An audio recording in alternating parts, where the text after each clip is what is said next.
하창한 본부장님과 탄소 중립역이었군요. 탄소 중립역인데 지금 탄소 중립이 중요한 게 아니야. 내가 처음에 오실 때 그 질문을 하려다 잊어버린 게 있어.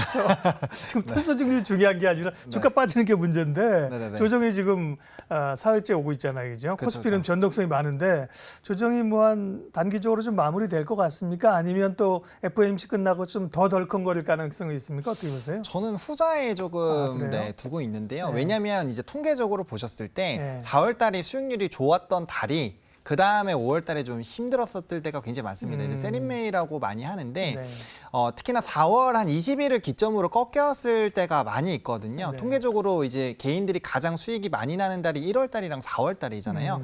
그리고 사실 이제 2차 전지 쪽에서의 긍정적인 시그널이 나와서 약간의 시장의 부담감이 있었음에도 불구하고 좀 더 강력하게 시세가 분출된 것도 있습니다. 예. 근데 이제 단기적으로 2차 전지들이 조금은 쉬어주고 있는 상황이고 그 대체적으로 이제 부각이 됐었던 섹터가 반도체, 뭐 바이오, OLED, 자동차 굉장히 다양하게 있는데 지금 보시면 한 번씩 다 들렸다가 왔잖아요. 근데 자금이 다시 이렇게 돌고 있다라는 얘기는 그쪽 섹터들이 지수 상승을 견인할 수 있는 그런 모멘텀 자체가 조금 부족하다라는 거죠. 그러니까 예를 들면은 반도체 같은 경우는 업황이 좋아지기는 할 건데 이게 V자 반등으로 수직으로 좋아질 것이냐 아니면 뭐 6개월, 9개월이 걸릴 것이냐 약간 이런 식으로 각 섹터별로 기대는 되고 있지만 일정의 어떠한 이 정말 많은 자금이 계속적으로 들어갈 만한 요인은 조금 부족하다라는 거죠. 네. 그래서 그런 부분들이 지수의 상승을 조금은 방해하는 요인이 되었고 특히나 요번에 저번 주에 조금 새롭게 부각된 이슈죠. 그러니까 외교적인 이슈가 또 부각이 되다 보니까 빌미 약간 좀 핑계를 주는 네, 거예요. 그죠? 핑계를 주는 맞아요. 거죠. 그래서 예. 그런 것들이 이제 얘기가 나오면서 시장 예. 좀 눌리고 예. 이러면 이제 FOMC도 봐봐야지. 왜냐하면 설탕 가격이 지금 11년 7개월 이래로 최고로 높거든요. 그래요? 엄청나게 지금 높은 상황이고 네. 각종 원자재 가격도 많이 나는 높아지고 커피 있어요. 넣을 때 설탕 안 넣어 먹는데 누가 많이 먹는 거야? 뭐 여기저기 많이 들어가니까요. 그래서 그런 부분들이 인플레이션에 네. 또 영향을 줄 수 있죠. 그러면 시장이 이제 경기 침체 방향에서 다시 인플레이션으로 가게 된다면 예. 약간의 좀 부담감이 생길 수 있지 않을까 알겠습니다. 싶어서 조금은 워낙 더 뭐 보자. 말씀을 그냥 준비한 것처럼 말씀하셔가지고 끊어야 돼, 끊고 들어가야 돼. 네네네. 네. 그러게요. 전설적인 트레이더인 제시 리버모어가 그런 얘기를 했거든요.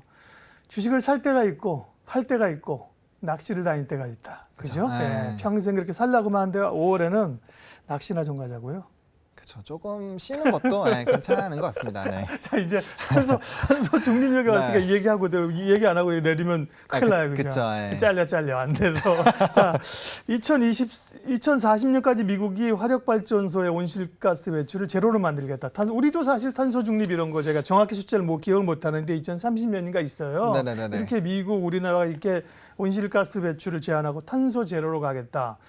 그 배경은 뭔가요?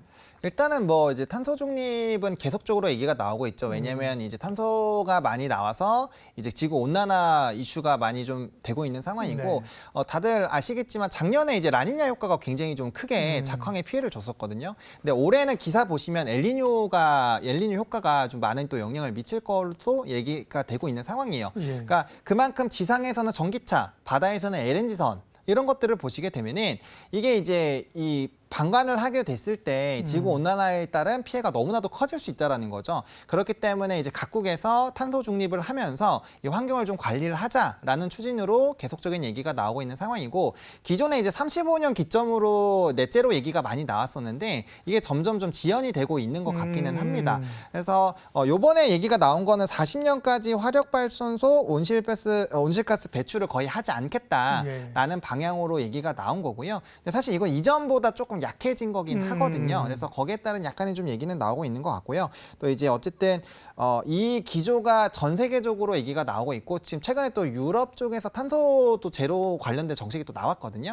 그래서 그런 것들이 아무래도 좀 시장에서 환호하는 요인이 되지 않았나라고 보고 있는 상황입니다. 말씀하신 것처럼 이게 환경으로 해서 분명히 인류가 가야 될 길인데요. 네네네. 이게 서로의 의견 조율이나 그죠? 뭐 기후 협약 이런 것들도 뭐 했다가 나중에 트럼프가 또 뭐 발로 걷어차고 잘 안 돼요. 줄어들어서 그렇죠. 기간도 늦춰지고 그죠? 그런 점에서 이 앞으로 탄소 중립을 실현하기 위해서 해결해야 될 거 또 투자자 입장에서는 그럼 굳이 이렇게 미리 살 필요가 있나 그죠? 대응 전략은 어떻게 가져가야 됩니까? 그렇죠. 그래서 사실 이제 탄소 중립 관련된 이슈가 생겼을 때는 네. 이제 뭐 CCS라고 해서 탄소 포집을 하는 그런 이제 블루 수소를 만드는 그 기술력인데 해당 부분이 이제 그린 수소보다 가격이 월등히 쌉니다. 그래서 관련된 기술이 조금 독보적으로 있는 기업들이 일단 슈팅이 나오게 되고요. 말씀 주신 것처럼 이제 뭐 탄소 배출권 가격도 많이 오르고 네. 각종 정책이 시행은 되고 있지만 이게 지연이 되는 이슈가 있다 보니까 이 종목군들의 이제 시세가 구조적으로 상승력은 나오지 못하고 있어요. 그래서 해당 이슈가 부각이 됐을 때마다 좀 점진적으로 대응을 하시는 게 맞다라고 보고 있고요. 그러게요. 전 오히려 탄소 배출 관련된 이슈가 나오게 됐을 때는 오히려 신재생 에너지나 원전을 보시는 게 맞다라고 생각을 하는 게 원전 같은 경우는 폐기물이라는 오염물이 나오긴 하지만 탄소 배출 쪽으로 보시면 태양광과 풍력과 더불어서 가장 낮게 탄소 배출을 하는 에너지 생성원이거든요.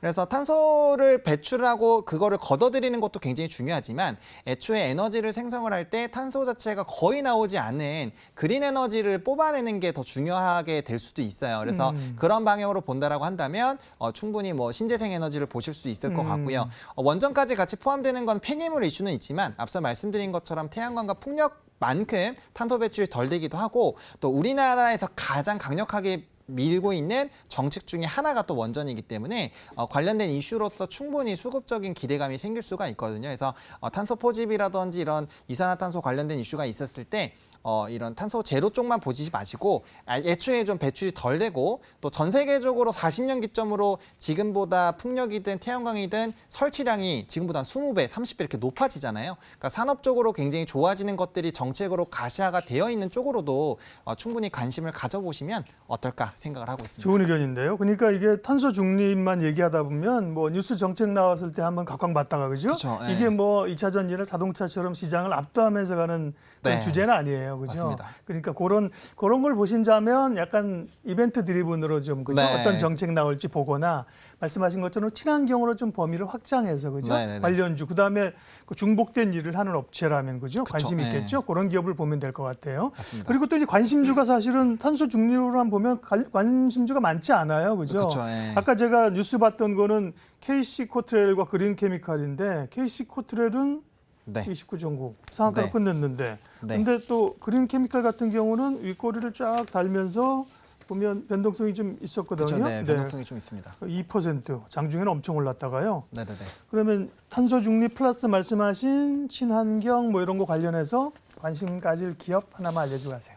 일단은 탄소 중립 안에서 고른다면 KC 코트렐로 했는데 이 해당 종목을 말씀을 드리는 이유는 탄소 포집 기술뿐만 아니라 네. 히토류 관련된 이슈가 엮여 있거든요. 그래서 저는 최근에 이제 히토류 관련된 이슈가 조금은 어떻게 보면 리튬에서 히토류로 넘어오고 있다라고 생각을 하고 있기 때문에 네. 그렇게 말씀을 좀 드리겠고요. 다만 이 해당 종목이 상한가에 진입을 했기 때문에 만약에 좀 보신다면은 풍력 쪽으로 보시면 좋을 것 같고요. 풍력 관련주 쪽으로 네, 단기적으로. 그쪽으로 보신다면은 이제 CS 윈드나 SK 오션 플랜트를 보시면 좋을 것 같고 최근에 흐름 자체는 CS 윈드가 훨씬 좋기 때문에 네. 풍력 타워 쪽으로 좀 대체로 보시면 어떨까라는 의견을 좀 드리겠습니다. 요즘 그게 이제 전략이 양수겸장 전략이어야 돼, 그죠? 하나만 하는 게 아니라 네. 장비주들도 요즘에 2차 전지 뭐 그다음에 LCD 장비 하는 데 보면 다 반도체 장비 하던 데잖아요. 같이 그죠? 하던 데서 결국은 확장이 되는 거니까 그렇죠.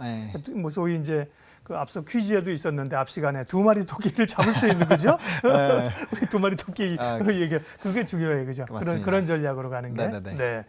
자, 그러면 이제 탄소 중립 관련해서는 이제 KC 코트라는 히토류하고도 관련돼 있다. 네, 네. 히토류로 관련이 되어 있는데 네. 이게 이제 국책 과제를 통해서 촉매 원소재 중에서 네. 이제 추출을 할 수 있거든요. 네. 근데 이제 히토류 같은 경우도 중국 쪽에 워낙 비중이 높다 보니까 관련된 이슈가 생겼을 때는 분명 대체제를 만들거나 아니면 추출할 수 있는 기업들이 지금 굉장히 좀 주가의 상승력이 나오거든요. 그래서 네. 오늘 상한가에 들어간 거는 히토류 관련된 종목군들도 굉장히 강했어요, 오늘. 그래서 그런 영향까지 받겠기 때문에 그린 케미칼은 다시 좀 눌렸지만 해당 종목은 상한가를 갈 수 있는 요인 중에 하나이지 않았나라고 생각을 하고 있습니다. 예, 탄소 중립력에서 가시기 전에 우리가 붙잡은 종목은 KC 코트렌. 아까 원전력에서 우리가 현대로템. 네, 네. 두 기업을 우리 꽉 붙잡고 네. 가겠습니다.